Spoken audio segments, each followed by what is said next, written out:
आज बाबा साहब की जो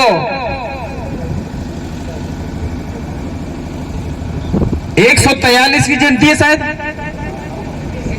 132वीं जन्म जयंती है।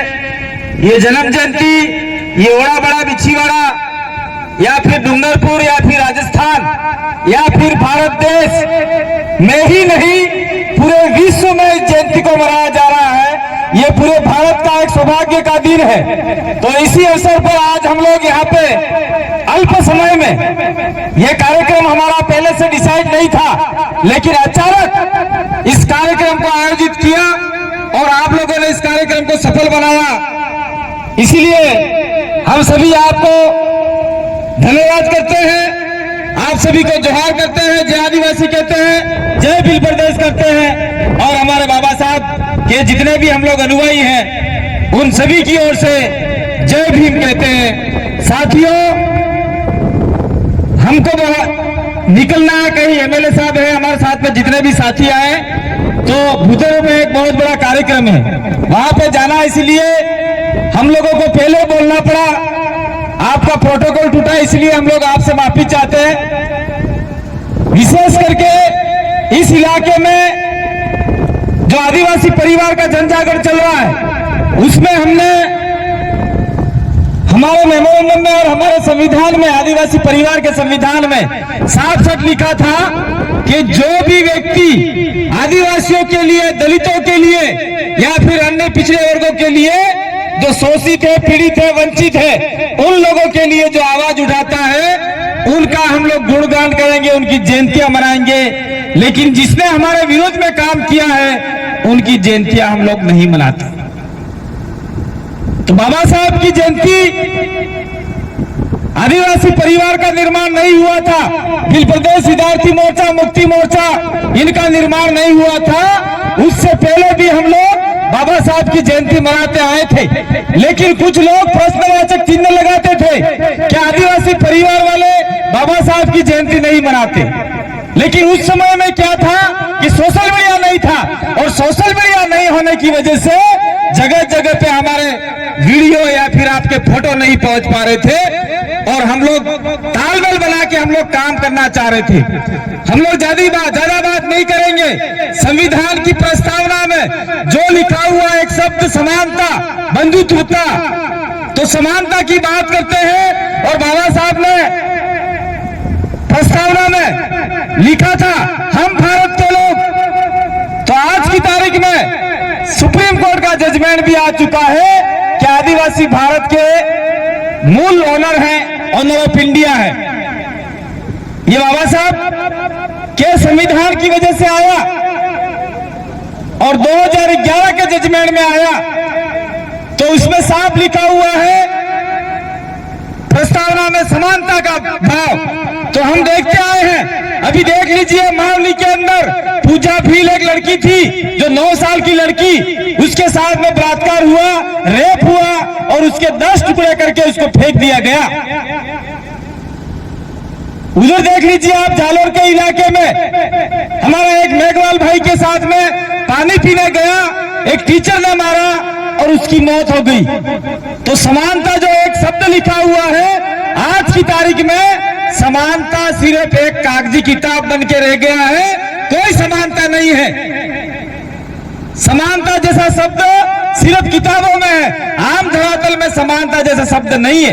इसलिए हम लोग बाबा साहब के अनुयायी हैं, संविधान को मानने वाले हैं। इसलिए हम लोगों को आज के दिन प्रेरणा लेनी होगी, शपथ लेनी होगी कि संविधान में जो लिखा हुआ समानता, बंधुत्वता, न्याय, प्रीता, वो हम लोग इंप्लीमेंट कराएंगे।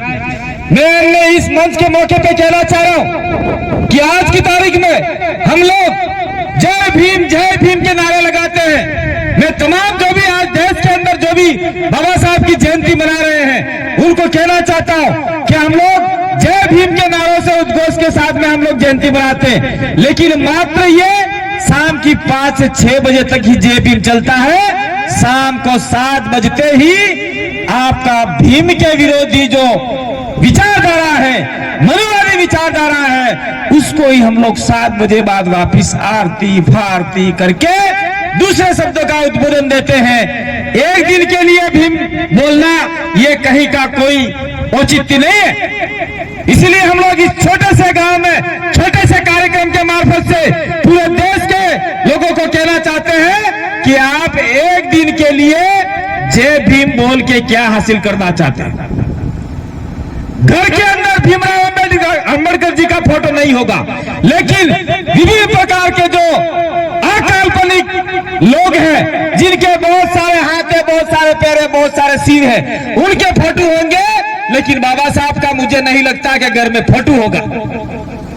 और इसी मौके पे कहना चाहते हैं कि बाबा साहब और उनके जितने भी सहयोगी थे, जिन्होंने संविधान का निर्माण किया और भारत देश का एक बहुत बड़ा किताब लिखा, वही आदिवासियों के लिए, दलितों के लिए, पीड़ितों के लिए, ओबीसी के लिए, माइनॉरिटी के लिए और जो भी संविधान मानते हैं उनके लिए सबसे बड़ा ग्रंथ है तो संविधान ग्रंथ है। उसके बाद में सारे ग्रंथ बेकार हैं, झूठे हैं। मैं इस मौके पे आप लोगों को कहना चाहता हूं। तो हम लोग कहना चाह रहे हैं, कम से ज्यादा नहीं तो पढ़ी किताब अपने घर में लाके रखो और संविधान आदिवासी वंचित वर्ग के लिए क्या क्या उसमें इंप्लीमेंट है, क्या क्या प्रावधान है, भी हमको समझने की जरूरत है। साथ साथ में जो भी संविधान बना उस संविधान में बस आपको ठीक है, पास में हमारे जयपाल सिंह मुंडा है और जयपाल सिंह मुंडा कैसे सिंह मिश्र राजपूत नहीं, ये एक आदिवासी है और झारखंड के आदिवासी थे और ये मुंडा आदिवासी है, जो हम आदिवासी है। उस प्रकार से संविधान में 5 से 7 आदिवासी थे और आपका जो पूर्व के जो निकोलस बार्लेकर के हमारा आदिवासी था, उसने जब लड़ाई लड़ी और वह उस समय तत्कालीन समय पर थे तो उस इलाके में आदिवासियों की सबसे ज्यादा बात की और छठी सूची लेके ध्वज के रूप में आज बैठे हुए और हमें जयपाल सिंह मुंडा के साथ में 5-6 आदिवासी थे जिन्होंने लड़ाई लड़ी और बाबा साहब को भी कहा कि हमारा संविधान है, हमारी अलग पहचान है, हमारा अलग अधिकार है, तो हमको इसका इम्प्लीमेंट करवाना पड़ेगा, संविधान में लिखा पड़ेगा। और आज उनकी बात मानकर जी को संविधान में S2S डाल दिया। इस वजह से आज हम लोग और ये पंडाल बना के नीचे बैठे हुए, जिस वजह से आज जल जंगल जमीन का अधिकार है, जिस वजह से हमको अक्षर का अधिकार है। तो जब हम लोग संविधान के मानव को, संविधान की मूल बात आदिवासी के अधिकार को, दलितों के अधिकार को नहीं समझे तब ऐसी जयंती मनाना भी उचित नहीं होगा। इसलिए आज बाबा साहब की जयंती है, आप लोग अपनी लेके जाए और बाबा साहब के जो अधूरे सपने हैं उसको पूरा करने का आप लोग उठाए। साथ में मैं इस के मार्फत से कहना चाहूँ, आज भारत देश का या फिर का जो भी कोर्ट है, उस कोर्ट का यहाँ पर जयपुर का हाई कोर्ट है, उस कोर्ट के आगे मल्लू महाराज की मूर्ति लगी हुई और बाबा साहब की मूर्ति लग रही थी। बहुत सारे आदिवासी संगठनों ने उसका विरोध किया, लेकिन आज वो मूर्ति वाला लगी हुई है। भगलों को बताता हूँ मनु कौन था, इसके बारे में आप जानते हैं, आप समझने की जरूरत है। मनु एक जगह है, मनु आने लोगों का सबसे बड़ा गुरु था और उस किताब में, अनुवाद किताब में, मनु की किताब में लिखा हुआ है, जो भी दलित, जो भी आदिवासी, जो भी पिछड़ा वर्ग, अरे वेद के उच्चारण सुने, वेद की बात सुने, उसके कान में के कान निकले, ये किताब में लिखा था। आज हम लोग हमारे भी भक्ति भाव से जो नहीं दिया है, आदि प्रकृति में जाके हर भक्ति कार्य सीखा है, तो आप लोग मैं कहना चाहता कि आप लोग भी अनुसार, प्रकृति अनुसार जो इस भक्ति का आगे बढ़ाओ, साथ साथ में भजन मंडली में भी जाओ। तो बाबा साहब जयपाल सिंह मुंडा जैसे लोगों की बात और भक्त लोग निवेदन करना चाहता हूँ कि बाबा साहब के ऊपर भी आप लोग भजन बनाओ, बिरसा मुंडा के ऊपर भी आप लोग भजन बनाओ और आप लोग भजन मंडली में इनकी गुणगान करो कि यही विद्या है जिसकी वजह हमें भजन बोलने का भी अधिकार मिला। पहले हम लोगों को भजन बोलने के लिए कोई बुला नहीं था। यहाँ आदिवासी दलित निकलते डूंगरपुर के अंदर जमाने में रोटी लेके जाते, अगर रोटा कणक घोड़े सोटी किया तो रोटी अबराई जाम करेंगे, अपना सपन खड़ा ही नाकते। और आज भी देखो आदिवासियों को, दलितों को जैसे हो गया, लेकिन आदिवासियों को देख लो, आज भी किसी के घर में रहो, कोई भी आदिवासी जाएगा पानी पीबू है तब वो पानी देगा, ये आज भी चल रहा है, इतना चुनासूद आज भी चल रहा है। और आज हम लोग संविधान की बात करके समानता की बात करते हैं, ये समानता कहीं हमारे बीच में नहीं है।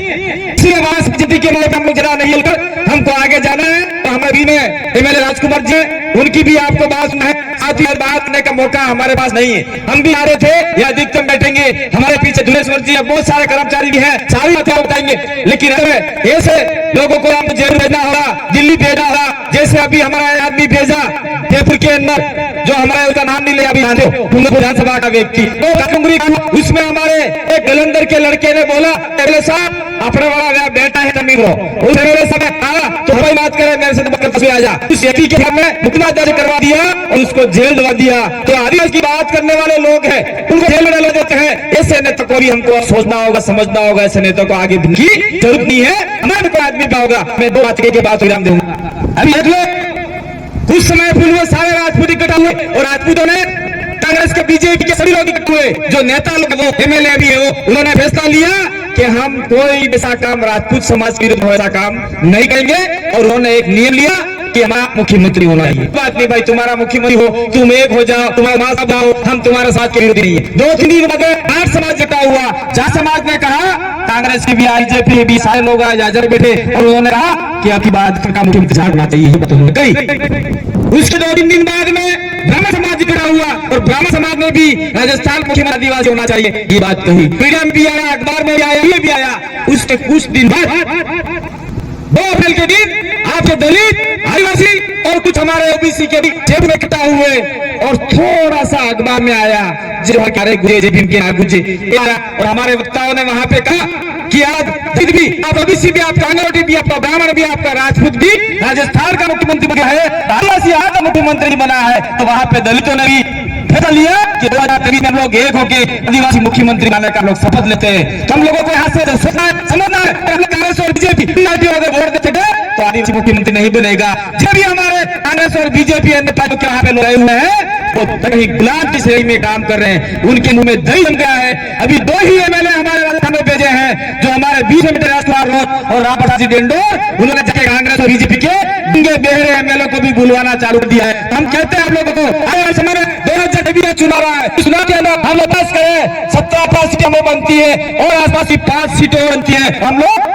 यहाँ से 17 सीटें सफल हो गए तो निश्चित रूप से जो हो रहा है, आदिवासी की जमीन भी नहीं है, तुम्हारा आंसर रहा है, अमित बहन के साथ लगा हो रहा है।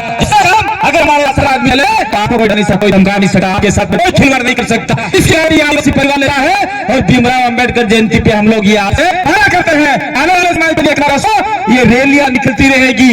आज भी रैलियां गई है, अभी कांग्रेस रैली गई, यहाँ किसी तरह की रैली नहीं है। यहाँ के दलित, आदिवासी, ओबीसी की एक सभा छोटी सी जो रैली गई, इस पे कांग्रेस के झंडे लिए हुए थे और उनको बाइक वालों को 200, 300, 400, 400 रुपए दिए थे और साथ में दारू की बोतल देने की बात हुई है। तो वो लोग जो गए हैं वो कोई साधु कार्य में नहीं है। तो ऐसे लोगों से घबराने की जरूरत है। आपने भी बात सुना, समझा और लास्ट में एक नारा लगा दिए। इस नारे के हाथ में बात को करेंगे तो जय जोहर का नारा है। आपने जय जोहर का नारा है, जय भीम, जय भीम, जय आदिवासी, जय भारत, जय प्रदेश। धन्यवाद, आभार।